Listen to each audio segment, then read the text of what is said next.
Hey, I'm Em. I help women to break the chains of self-sabotage. Welcome to my channel.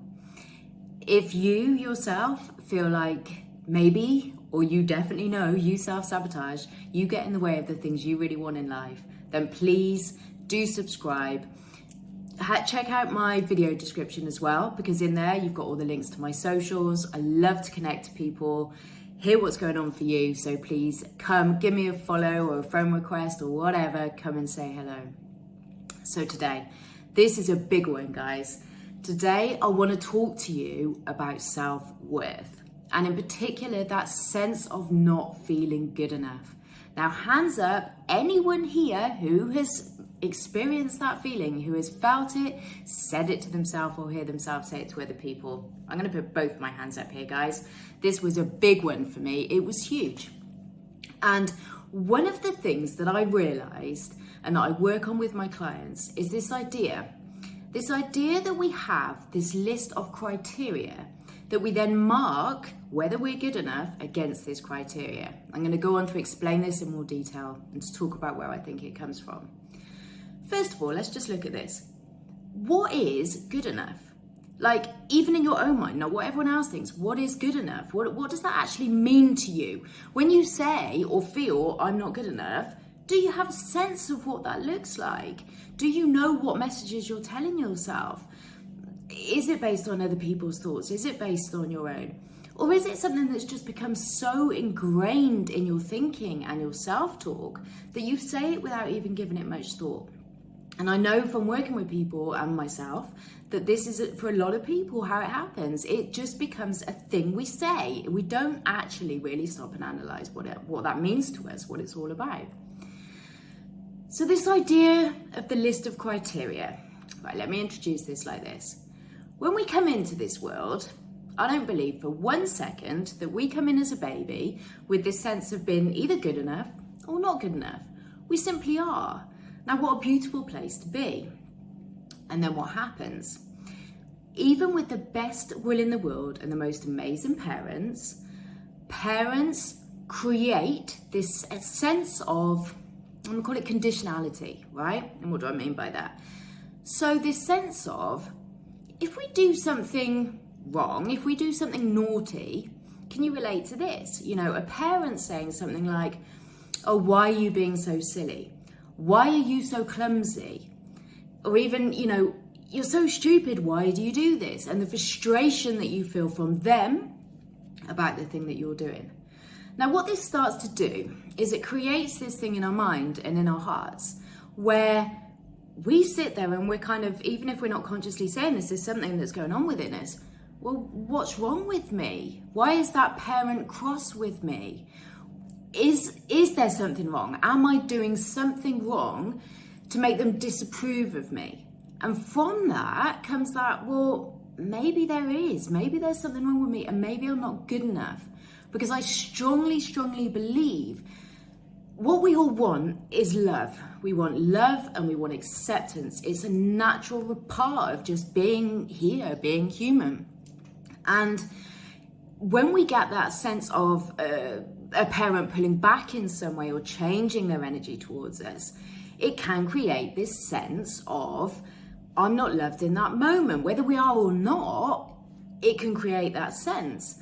And so we start to kind of monitor what we're doing and think, okay, well, if I do this, I get the response that I want. I get the love that I want. If I do the other, if I'm naughty in some way, then I don't get that.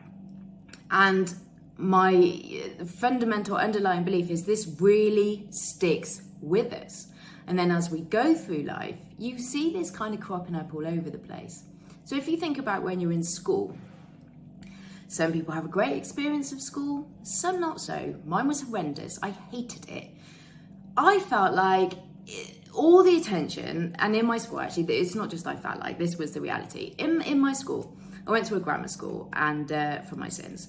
And nothing against grammar schools, but just personally, it was a really shitty experience for me. And as we were going through things and watching other people getting all the attention because they were, you know, really high academically and getting everything right, and I was getting stuff wrong, and it it wasn't a sense of encouragement. It was just a sense of kind of dismissal. And from that, I guess I came to believe I wasn't good enough. I believed that I wasn't intelligent, and I know that not to be true today, but that's how it came about. Even at home, you know, say you did an exam or you did a piece of work and you got a C. It was more around, well, why didn't you get an A? You know, or why didn't you get a B? Probably why didn't you get an A? You know, there wasn't this kind of praise for what they were seeing as average. What I saw was actually doing pretty well at the time. And again, it reinforces this sense of I'm not enough. I'm not doing enough, and I'm not enough within myself. And then we go into relationships. Same kind of stuff happens. And again, all this stuff happens on different levels and different scales for different people. I appreciate that. But I think we all will relate to elements of it. So in relationships, I've had a thing where you behave in a certain way and that person thinks you're great, you know, you're an amazing person, You do something that they don't quite agree with, or you do something that's a bit off even from you and your personality, and they pull back. So again, it's reinforcing, I'm not good enough in this relationship unless I'm the level that they want me to be or doing the things they want me to do. I'm not good enough. And we internalize this stuff.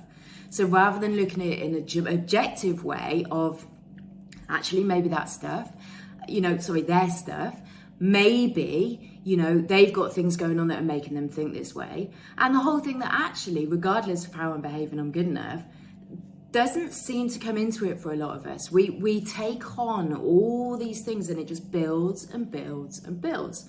And then we go into our careers or our business and similar kind of thing happens. So maybe we're working on something new and maybe it hasn't gone quite to plan because, that's life, right, guys? That happens.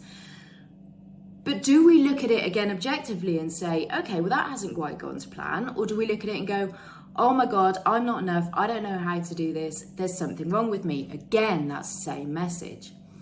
So in the comments, first of all, if this is resonating, I'd really love to hear your experiences of this. I know with the clients I work with, it seems to be a pattern that goes from when they're little right the way through to now, and something that they haven't learned to release. And this is where the criteria comes in, right? If I do certain things, then I'm enough. If I don't, then I'm not. And you know what? The worst person to put that criteria on you, I guarantee, will be you. We are our worst critics. We give ourselves the hardest time over things. And how many times have you heard yourself saying, I'm not good enough because I failed at a certain thing. I'm not good enough because I've upset someone. I'm not good enough because I'm not achieving the thing I want to achieve. Now, I want to give you a new concept to consider here. And it's something you may have come across before. It's something I knew before, but it's not something I was doing. So there's a big difference there between knowing a concept and actually putting it into practice in your life. I want you to grab a piece of paper and a pen. And I want you to sit down and I want you to write down what are the criteria that you are putting on yourself.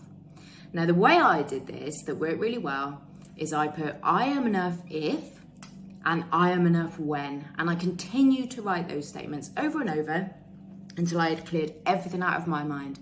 And I had this big long list of criteria, right? Now, my mind did this funny thing when I did this, because what I was trying to say to myself is actually, and what I want to say to you, and what I truly believe now, is those criteria do not equate to whether you're good enough or not, right? They just don't. I believe in my heart we are all good enough, regardless of what we're doing, regardless of all of it. In here, we are all good enough. And that is the place that I come from today. But my mind at the time when I was working through this, and you may find this has come up for you, went, but are you not just giving yourself some kind of get out clause, like that you can just do whatever and not really achieve anything and you still be good enough? And it was daft because actually I am someone who wants to grow. I want to build good things in my life. I want to have a, positive life for myself and the people around me. So no, it wasn't a get out clause. So just notice that part of your mind if it comes up. And this is the bit, right? This is how you can kind of challenge that. So once you've got that list of the criteria, I'm enough if, I'm enough when, I want you to just look at it and go, okay, which of these things are things that I want to do? So yes, it may be around personal growth and things you want to develop within yourself as a person. Maybe how you respond to people, maybe just how you are within your relationships. It might be a particular thing you want to achieve. Now, all that stuff, brilliant, yeah? Absolutely brilliant. But get a new piece of paper.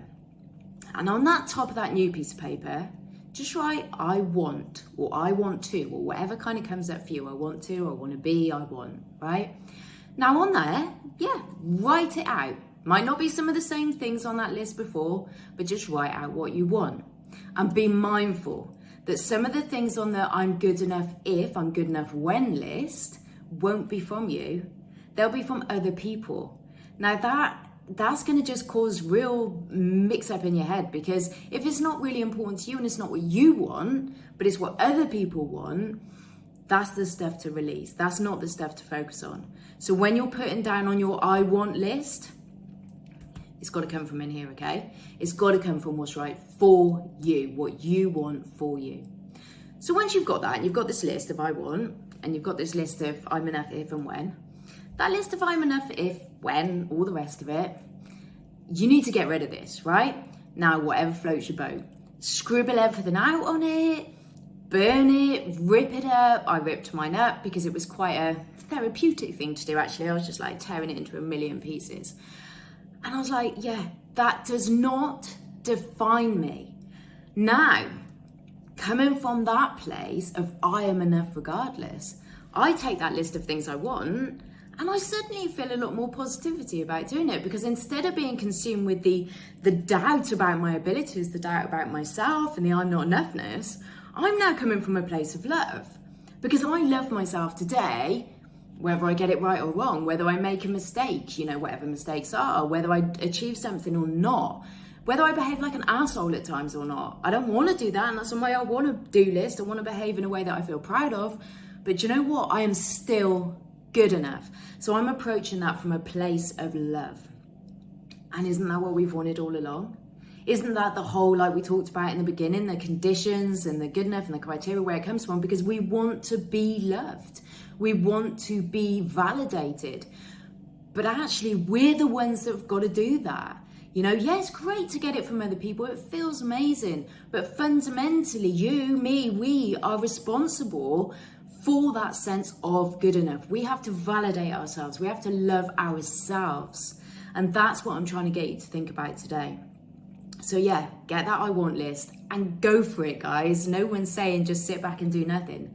But just remember that in all of it, you are and you always will be enough. So what's coming up for you? What's coming up for you when I speak about this? Because I know that's a fairly simple tool, right? And I know that actually feeling that you're good enough is deeper in many ways. And we sometimes have old beliefs that we need to sort through. And this is often stuff I do with my clients, where we have to look at the beliefs that maybe other people have put onto us, we've gained as a child, that we have to really work through and change. But by going through this process, it will help you to be super clear about what those are. And then you can start doing the work to release them. And I'm going to be doing more videos on releasing beliefs and all of those things. But obviously, if this is something you want some help with, again, my links are all on the description. Get in touch, book in a coffee and a chat, and let's just talk about this stuff. Because fundamentally, like I said at the beginning, if we don't have that sense of self-worth, that sense of I am enough, we'll always question ourselves. We'll always question our ability as to whether we can do something. We'll also question, and probably more importantly than our ability, do we deserve it? So if you think you're not enough, then why would you deserve all this good stuff you're aiming towards? So this is really important. This is like at the crux of it all. When it comes to self-sabotage work, self-worth is like key. So please take some time to do this, rewatch this video, pause bits, get your paper out, do your thing. But take the time, give yourself that gift to do this. Because once you can let go of the criteria list, I promise you, you will just start to feel better about yourself.